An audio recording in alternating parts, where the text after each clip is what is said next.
అంతే నేను అక్కడ 2కే చెప్పగలుగుతా. తమన్ బీజం కొట్టిందంటే అక్కడ 2 అయితే మళ్ళీ బాక్సులు బద్దలైపోతాయి బాక్సులు అంతే. మరి ఏంది సార్ కొత్తగా ట్రై చేస్తున్నా అంటున్నారు తమను? కొత్త ట్రై చేసినా మంచిగా ట్రై చేస్తాడు, మంచిగా ఉంటుంది మ్యూజిక్.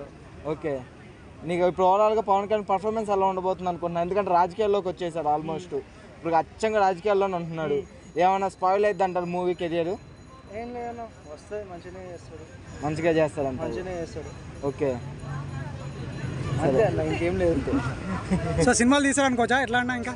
ఇంకా సినిమాలు తీసాడనుకోవచ్చా ఎట్లా? అది తీస్తాడన్న, సినిమాలు తీస్తాడు. ఇప్పుడు బాలకృష్ణ ఉన్నాడు కదా, ఇప్పటికీ సినిమాలు తీస్తున్నాడు. బాలకృష్ణ అంటే కానీ బాలకృష్ణ అంటే ఎమ్మెల్యే అన్న, కానీ డిప్యూటీ సీఎం కదా, సో ఎట్లా వర్కౌట్ అవుతుంది అనుకోవచ్చు? వర్కౌట్ అవుతుంది అన్న, డిప్యూటీ సీఎం అయితే అంత మాత్రాన ఈయన రాష్ట్రాన్ని మొత్తం చూసుకోవాలి. అక్కడ బాలకృష్ణ అంటే ఒక నియోజకవర్గం వరకే కదా, సో కాబట్టి ప్రజలకు సేవకు అందుబాటులో ఉంటారు అనుకోవచ్చా ఎట్లా? అంటే ప్రజలకు సేవగా ఉంటాడు, ప్లస్ ఖచ్చితంగా సినిమాలు కూడా చేస్తాడు.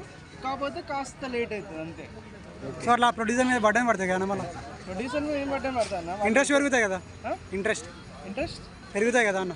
ఇంట్రెస్ట్ అనేది చూడాలి ఇచ్చే, అంటే వాళ్ళు మ్యాక్సిమం ఇచ్చేది కొన్ని డేట్స్, ఆ డేట్స్ ప్రకారం తీసుకుంటే బడ్జెట్ ఇంకెక్కువ పడదండి.